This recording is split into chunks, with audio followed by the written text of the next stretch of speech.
Today's video, we're going to talk about something that I know a lot of times keyboard and mouse players complain about, but they don't really focus their attention on the right issue, and that is how aim assist works while you're stunned. I'm going to show you a few examples. Obviously, we know aim assist obviously isn't overpowered. In my opinion, it's not.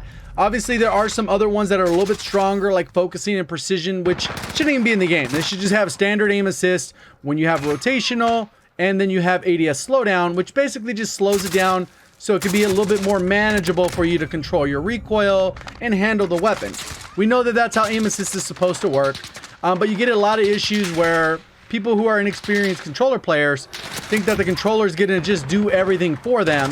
And if that was the case, then pretty much everyone on controller would be a god tier player, but they're not. Plenty of people have sub 1 KDs and they're on controller and they're perfectly capable.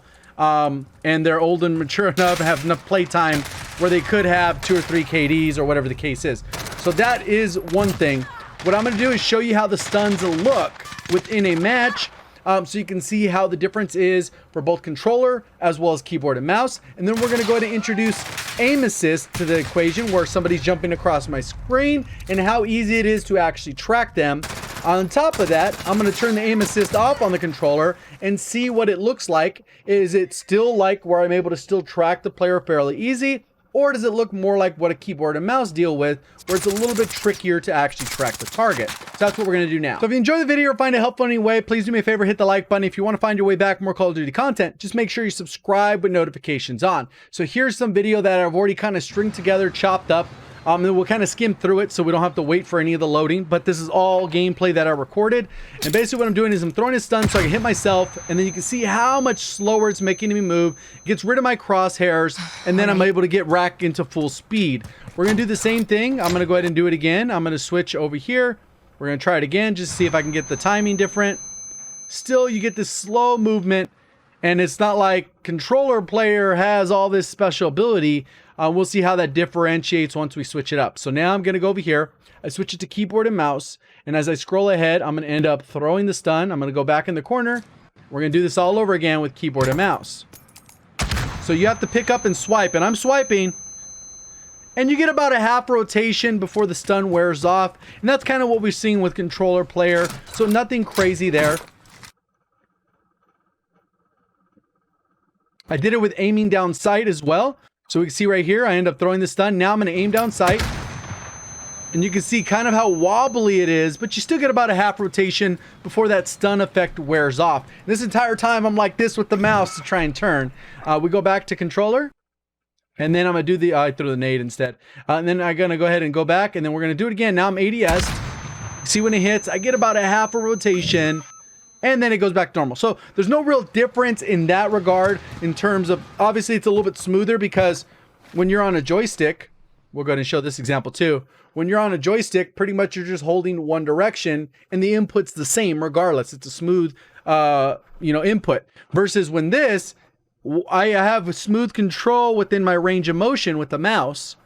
But as soon as I need to lift the mouse to go ahead, there's always going to be that pause in between. Unless my sensitivity is just ridiculously high, and as I rotate across the surface, it's going to pick it up, which is unrealistic. Even on the highest sensitivity, you would have to lift it. You'd run out of real estate with that stun in place. So right here is with controller and stun, and this is with aim assist. You can tell me if you notice a difference between keyboard and mouse and without aim assist on.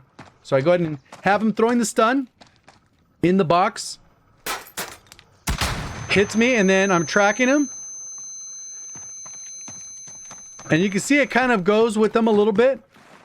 A little sharp. We'll go ahead and try it again. I kill him so he can go ahead and restock the stun. We try it again. I want to make sure I'm taking the right angle, and we're going to see how strong aim assist is when I get stunned. So that was example 1. We're going to do it again. Look at this. You see how much it gravitated towards him? Pretty much it kind of just locked on in a way because it's so slow. And when your aim assist is slowed down even further, you end up with another issue. So right here, we're doing the same thing, but now I'm on keyboard and mouse, and you're going to see how big a difference and how this isn't really fair. This is always a mechanic where I think it's actually broken with aim assist. I don't think aim assist should get any aim assist when you get stunned. because you should not be able to accelerate faster than somebody on keyboard and mouse. So you can see, it's just hard to track. You don't get a lot of control. The movement's delayed. It's very difficult. Then when I go to controller, same thing. I'm going to go and turn aim assist off. I'm going to go to controller, go from standard, aim assist, and then I'm going to disable it. And you're going to see that as soon as I do that, it ends up looking the same as keyboard and mouse. And this is where one instance where I think, you know, aim assist, obviously those precision focusing just need to be removed. Great experiment, remove them. We don't need them. Go back to standard.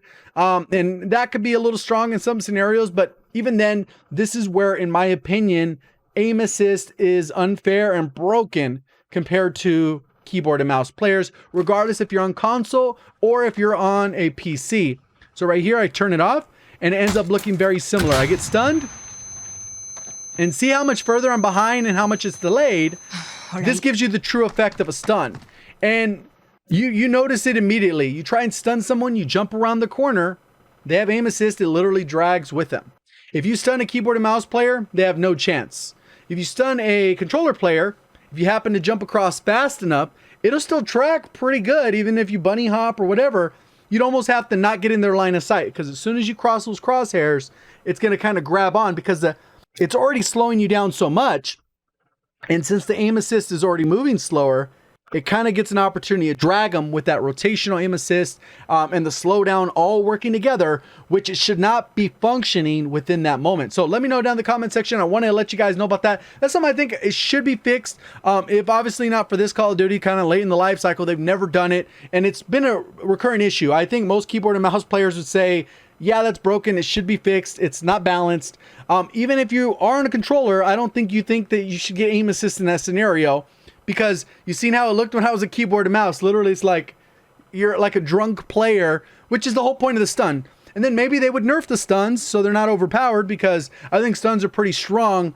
If you're factoring in the aim assist being removed, the stuns are definitely pretty strong. So I thought I'd show that off to you guys. If you did enjoy the video anyway, let me know by hitting the like button. If you're brand new, want to find your way back for more Call of Duty content, make sure you are subscribed with notifications on. If you're interested in joining the community Discord, I highly recommend it. It's near the top of the description. We have over 13,000 members, people meeting up for Warzone multiplayer to do challenges. If you're looking to do Easter eggs, all kinds of blend of people in there of varying skill. Below 0.8 KDs and 2.5 and above, people that are willing to carry and people that are first time playing COD, a whole blend of different people. So if you're looking for more people to play with, I definitely check out the community Discord. Appreciate all the support on the channel. Thank you for watching. As always, have a great day.